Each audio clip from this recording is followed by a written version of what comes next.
I can see why Magneto isn't in the MCU. Iron Man makes too much money. Yeah, that's it. That was the actual joke. And it was scripted. Just. Just. Nexus Reviews! Now with a script. This wonderful pile of depression was provided by Kyle Mayberry. If you want to review your own figure, then you are SOL. For now, at least. Ooh.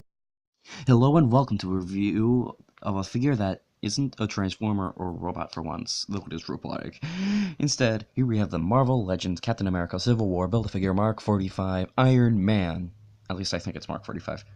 Damn, that's a long title for a figure that doesn't hit too many high notes. What's wrong? Let's start with the vehicle wait. Right. This isn't a transformer. The painting on this figure is but the sculpting blows my mind. This guy is covered head to toe in robotic armor detail, but the overall silhouette remains organic. Even the unmistakable classic mask flows with the rest of the body. And I may be spoiled by TLK Caliber Prime, who was drenched in paint, but this paint job blows. Granted, all the necessary detail that makes this figure recognizable as Iron Man is picked out nicely and looks good from a distance, but for the unpainted and bland red plastic showing, he does become some sort of an eyesore. But at least you won't have to worry about paint chipping. And man, is this figure ever solid. Wait, what's with the flop? Of course, this is a used figure and has been played with before. Kyle, you dirty hack. But I can imagine a fresh one being relatively stable, and the looseness of the torso doesn't affect possibility. No, I don't want to. It sucks. Please, just let me move on to the accessories. Come on, please! Well, okay. But I'm not gonna like it! It's not gonna be pretty!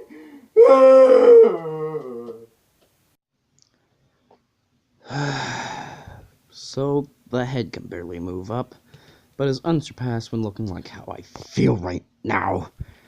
And it's on a ball joint, so it can also swivel. Shoulders continue to disappointment by barely moving outwards, which, for Iron Man, is especially bad. And the arms would go 360 if the shoulder flaps didn't get in the way. There's a swivel up the bicep and a double elbow bend that has no point since the arms go no further than Prime's, and he only had one joint. Jeez. Wrists are on pegs for a swivel and hinges in the hands for in and out bending. A ball joint under the chest serves as an ab crunch, tip me over and pour me out, and the waist swivel.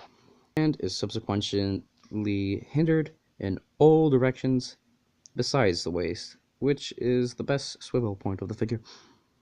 But I gotta be careful because this isn't mine. The legs are the worst of any figure I've ever seen. It's just a shit design. Barely a spread, and since it's not my figure, I don't want to force it any further. Barely moves forward, and forget about backing up. It seems Anthony had too many Dunkin' Donuts. Pretty unlimited thigh swivel, and an actually good double knee bend. This is almost Gundam level of range. And, like with most humanoidal figures, the foot is on a hinge and pivot, which is just like a swivel in the skies. So articulation isn't great. It would be a stretch to call it mediocre. But for the action hero who invented the superhero landing, I at least expected him to be able to do it properly. This articulation segment has left a bad taste in my mouth. I need to go clean my palate before continuing the best aspect of this figure, the accessories. So where were we? Right, accessories. Sadly, this is the best point of the figure. Included is 2 hand repulsor beams, which fit into the ports on the flat hands, and 2 fists for punching poses. I said 2 fists. Where's the other one? Where'd it go, Kyle? Did you perhaps put it in your ass? Shit. Someone already did that. Well, if the other fist were here, it would look just like... Oh. Well, it looks like he found it. Too bad I already made those jokes. Well, I don't have anywhere else to put this one. Where should I do it? Perhaps I could put it in his ass.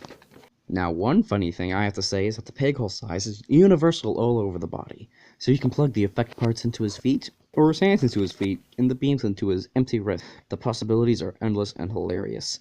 But a funnier thing is his size. Bad transition. No, it's no big deal. But did someone say big? Nexus, Prime, Prime, Prime, Prime. Han Solo, who's another borrowed figure, Megablox T800 from Terminator Genesis, and the next review, this huge ass Spider-Man? Huh? Overall, this figure is meh. The paint is bad, but he looks so cool, despite the butt. The articulation is bad in some areas, but awesome everywhere else. The accessories are lazy, but add such a shelf presence. And he's average in human figures, though he should be taller than fricking Han Solo. It doesn't deserve a kiss, but a hug will do for now. Until next time, I've been Nexus8846. And I've been Kyle. How did you get in here? And when? Oh, I've been here the entire time. It is my toy after all. Well, yes, but you've interrupted my outro. Oh, well, carry on, carry on. Please, tell me you won't be around for the next review. Don't count on it. I'm always here.